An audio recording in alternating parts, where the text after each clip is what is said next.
Noong 1987, mahimbing na natutulog ang mga pasahero ng MV Doña Paz habang tahimik na naglalayag ang barko sa gitna ng dagat. Ngunit sa isang iglap, niyanig ng malakas na pagsabog ang tahimik nilang biyahe.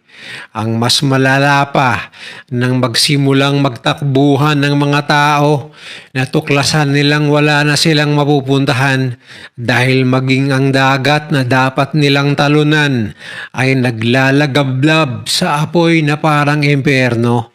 At ang mga sumunod na minuto ay naging isa sa pinakamalalang trahedyang pandagat sa kasaysayan ng mundo na higit pa ang nasawi kaysa Titanic. Ito, hindi original na passenger ferry. Ginawa ito sa Japan noong 1963 bilang isang oil tanker ng kumpanyang Onomichi Zosen at pinangalanang Himeyuri Maru. Mayroon lamang itong passenger capacity na 608 dahil hindi naman ito dinisenyo para sa mass transport ng tao.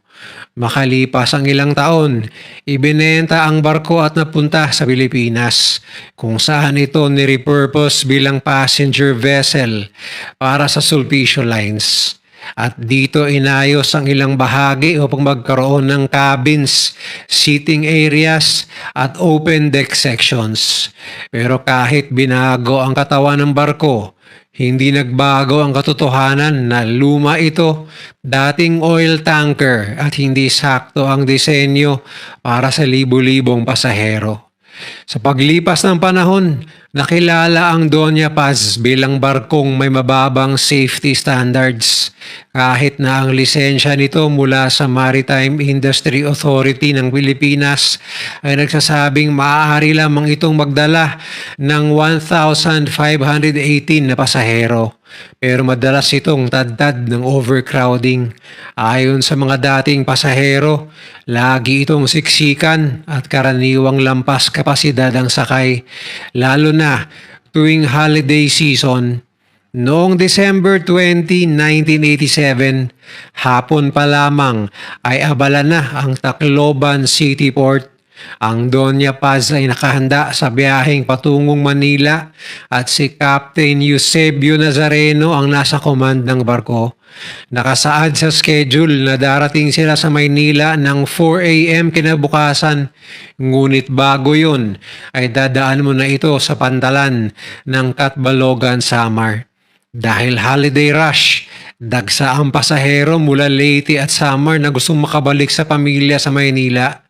Sa opisyal na manifesto, 1,493 na pasahero at 59 na crew ang nakalista. Pero batay sa testimonya ng mga nakakita bago ito umalis, ay mahigit pa dito ang sakay, halos triple sa legal na kapasidad. Habang nagsisimulang umakyat ang mga tao sa barko, agad na puno ang lower deck. May mga pasaherong naglatag ng banig sa sahig, may nakaupo sa pasilyo at may natutulog na sa tabi ng hagdanan.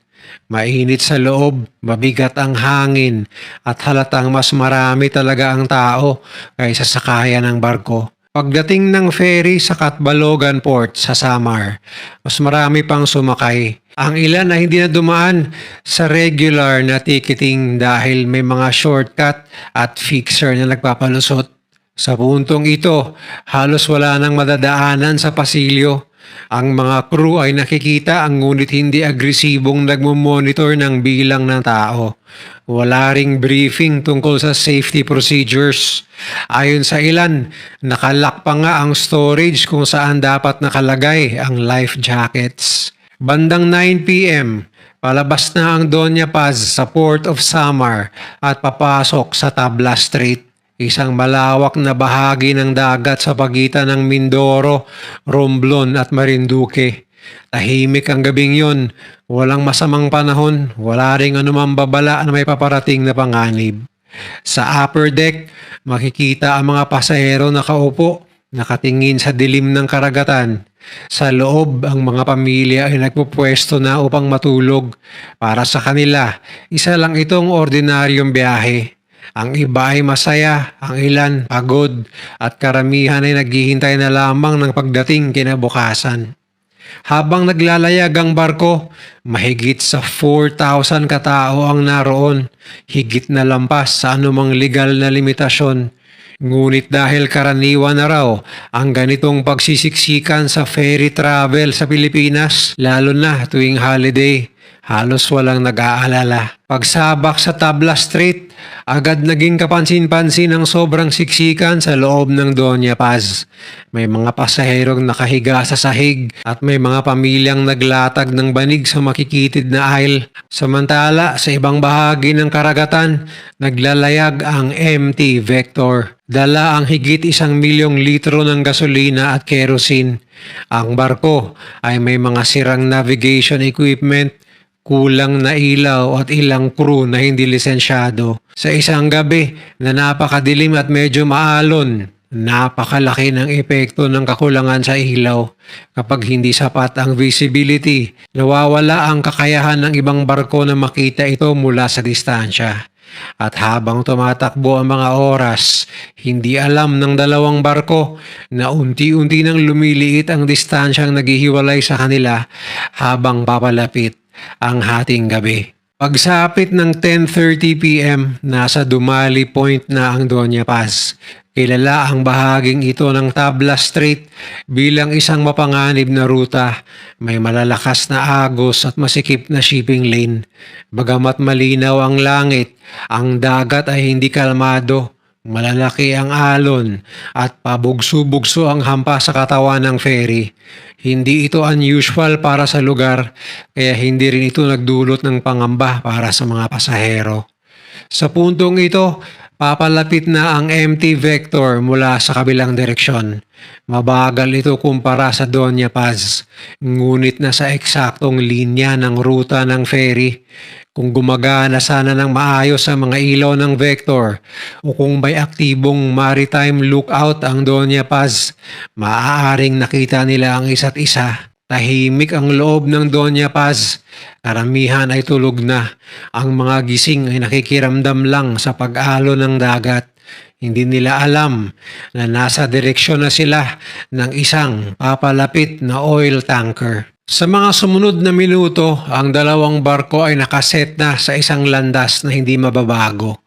Ang Doña Paz, mabilis at siksikan. Ang Vector, mabagal, ngunit puno ng nakamamatay na gasolina. At sa dilim ng karagatan, walang sino man ang nakakita sa paparating na banggaan. Pagsapit ng 10:40 p.m., tahimik na naglalayag ang MV Doña Paz sa gitna ng madilim at magulong bahagi ng Tabla Strait. Sa loob, maririnig ang tuloy-tuloy na ugong ng makina. Paminsan-minsan ay may pasaherong gumigising dahil sa pag-uga ng barko, ngunit iniisip nilang normal lang ito sa lugar na may malalakas na agos. Walang announcements mula sa crew, walang safety reminder at walang indikasyon na may dapat ikabahala. Tuloy ang paglalayag ng walang anumang babala. Sa wheelhouse ng Doña Paz, kakaunti ang galaw ng mga crew. Ayon sa investigasyon, hindi malinaw kung may lookout na naka-duty o kung meron man, walang dokumento o testimonyang nagpapatunay na may aktibong nagmamasid sa harapan ng barko. Samantala, sa ibabaw ng tubig, malalaki ang alon na paminsan-minsang tumatakip sa view. Sa ganitong dilim, kinakailangan sana ng maayos na ilaw at constant monitoring ng compass at horizon. Sa kabilang banda, naglalayag ang MT Vector, mabagal ngunit tuloy-tuloy. At sa gabi na halos walang visibility, ang isang barkong walang sapat na ilaw ay halos nawawala sa dagat. Ang crew nito ay kakaunti, may mga kulang sa lisensya at may mga sirang equipment. Bandang 10:50 p.m., papalapit na ang Doña Paz sa mas makitid na bahagi ng ruta kung saan dapat ay mas alerto ang parehong barko. Ngunit walang radio communication na naganap. Walang tumawag para balaan ang isa't isa. Pagdating ng 11 p.m., mas lumiliit ang distansya. Sa kalawakan, kung may makakapansin mula sa taas, makikita ang dalawang ilaw na papalapit sa isa't isa. Ngunit sa mismong dalawang barko, walang nakakita sa papalapit na panganib. Sa pagitan ng 11:10 PM at 11:20 PM, sapat sana ang kahit maliit na pagliko, tamang pag-adjust sa bearing o simpleng visual confirmation upang maiwasan ang trahedya. Pero walang nagbago sa direksyon ng dalawang barko. Walang slowdown, walang alerto, walang tumingin upang tiyakin ang daan. At habang nagsasabay ang kanilang kurso, tahimik na sinusulat ng dagat ang eksaktong lokasyon kung saan magaganap ang pinakamalalang banggaan sa kasaysayan ng Pilipinas. Bandang 11:30 PM sa loob ng Doña Paz, bigla na lang may ilang nakaramdam na parang may kakaibang pagyanig sa sahig. Banayad lang ngunit sapat para magbukas ng mata ng ilan. Hindi pa ito ang banggaan, kundi ang alon na mas lumalakas habang papalalim ang gabi. Walang ingay mula sa crew, walang babala, at walang kahit na anong indikasyon na kailangang maging alerto ang mga tao. 11:40 PM, ang dalawang barko ay nasa loob na ng critical na distansya. Sa ganitong setup, ang tanging signal ng panganib ay ang mismong pagsabog na mangyayari, pero huli na ang lahat. At sa eksaktong oras na tinatayang 11:46 PM, tumama ang MV Vector sa gilid ng Doña Paz. Walang babala, isang malakas, matalim at nakakabinging impact na nagpayanig sa buong barko. Natigilan ng mga tao sa loob, ang iba ay natapon mula sa higaan. Ang mga kargamento at bakal ay nagkiskisan at ang pagkakatama ng tanker ay umalingaw-ngaw sa buong Doña Paz. Ngunit hindi pa yon ang pinakamasaklap. Sa loob lamang ng ilang segundo matapos ang banggaan, pumutok ang kargamentong gasolina at kerosene ng MT Vector. Ang maliit na apoy mula sa friction at impact ay nagdulot ng napakalaking pagsabog, parang isang nagbabagang impyernong sumabog sa gitna ng karagatan. Ang apoy ay kumalat sa tubig dahil lumulutang ang gasolina, kaya ang dagat mismo ay nagliyab na parang apoy na nakalatag sa buong paligid. Sa loob ng Doña Paz, agad na kumalat ang apoy mula sa bukas na bahagi ng barko papasok sa mga pasilyo.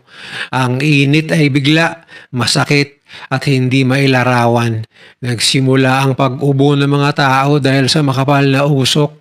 Nawala ang ilaw, halos walang makita. Ang mga pasahero ay nagtakbuhan sa masisikip na daanan, nagtulakan, nagsisigawan at nagkakabanggaan habang sinusubukang hanapin ang anumang exit.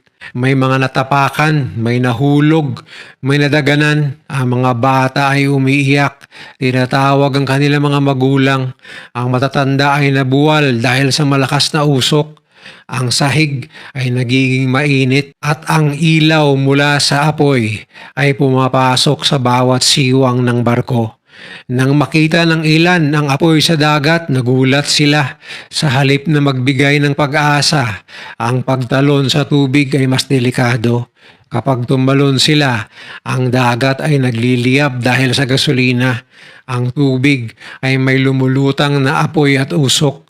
Ang mga sumubok tumalon ay nasunog, nalunod o naipit ng mga debris. Ang loob ng Doña Paz ay naging parang patibong. Walang gumaganang sprinkler system. Walang crew na nagbigay ng malinaw na utos. Ang mga pasahero ay gumagalaw sa dilim at usok, umaasang may makikitang daan palabas. Sa loob ng 20 hanggang 25 minutes, ang dating tahimik na biyahe ay naging impyerno ng takot, apoy at walang mapuntahang pag-asa. At yun ang sandaling nagbago ang kasaysayan, ang minuto kung saan libu-libong buhay ang nawala at ang pinaka-deadling trahedyang pandagat ng Pilipinas ay nagsimula. Pagkalipas ng ilang minuto matapos ang banggaan at sunod-sunod na pagsabog, halos wala nang natirang bahagi ng MV Doña Paz na ligtas. Sa loob ng mahigit 20 minutes, ang apoy ay kumain sa ferry at ang MT Vector ay nagliyab hanggang tuluyan itong masira. Sa dilim ng karagatan, Tanging mga sigaw, tunog ng lumulubog na bakal at lagitik ng apoy ang naririnig.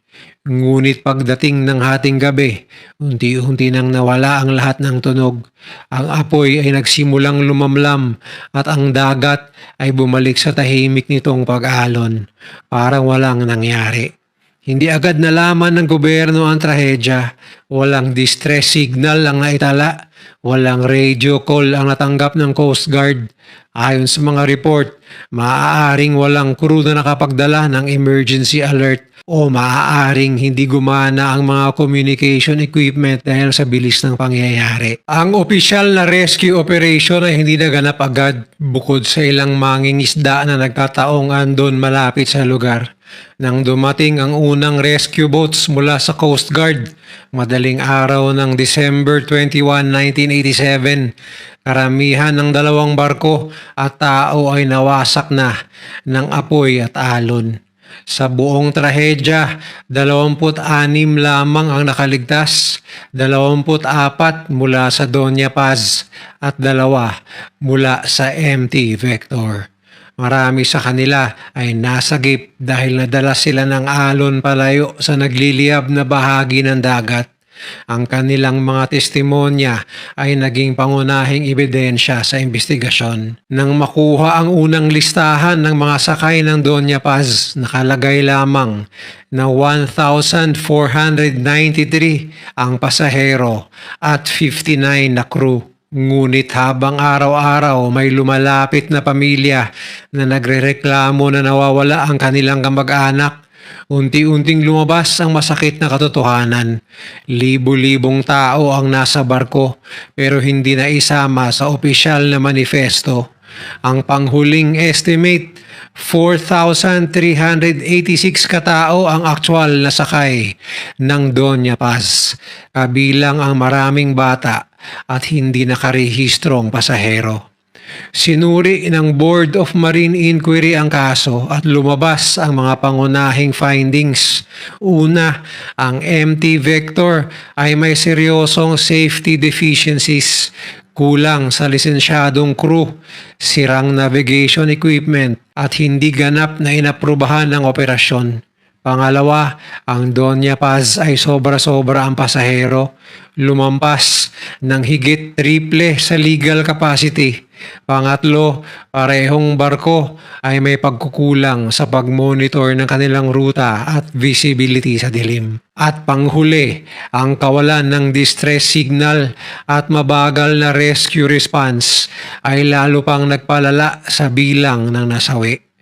Sa usapin ng pananagutan, malinaw ang findings. Ang Vector ang nagdala ng delikadong kargamento at hindi dapat pinayagang bumiyahe sa ganong kondisyon.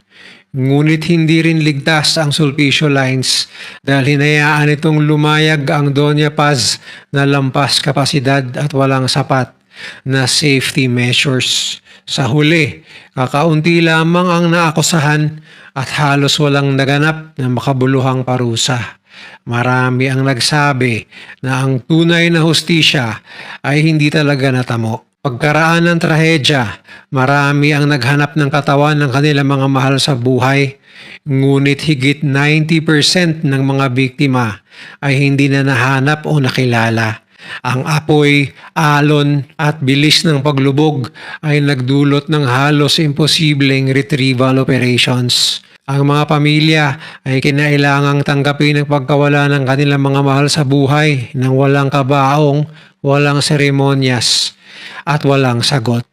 Sa mga sumunod na taon, ginamit ang insidente bilang batayan para palakasin ang mga regulasyon sa maritime safety sa Pilipinas. Marami ang naniniwalang ang Doña Paz ay simbolo ng kapabayaan hindi lang ng isang kumpanya, kundi ng buong sistemang kulang sa pag-iingat. Hanggang ngayon, ang trahedya ng Doña Paz ay paaalala na sa bansang umaasa sa dagat, hindi dapat baliwalain ang kaligtasan. Sa Pilipinas, milyon-milyon ang umaasa sa ferry, bangka at cargo ships para sa trabaho, pamilya at pang-araw-araw na paggalaw. Sa kwentong ito, Malinaw na kahit isang maliit na pagkukulang, isang sirang ilaw, kulang na crew o overcrowding ay maaaring magdulot ng libo-libong buhay na mawala. Sa huli, ang aral ay simple. Ang buhay ng tao ay hindi dapat isugal sa kapabayaan. Ang dobleng pagbabantay, tamang training at mahigpit na pagsunod sa batas ay hindi dapat kinukulang, lalo na sa isang bansa kung saan ang dagat ay bahagi ng pang-araw-araw na buhay. Ang trahedya ng Doña Paz ay hindi lamang bahagi ng kasaysayan. Ito ay paalala, babala at obligasyon para hindi na maulit ang ganitong uri ng sakuna. Ngunit kahit ganoon, nananatili sa alaala ng bansa ang bilis at tindi ng trahedyang ito. Ang nangyari sa Doña Paz ay kinikilala bilang pangalawa sa pinakamalalang trahedyang pandagat sa kasaysayan ng ating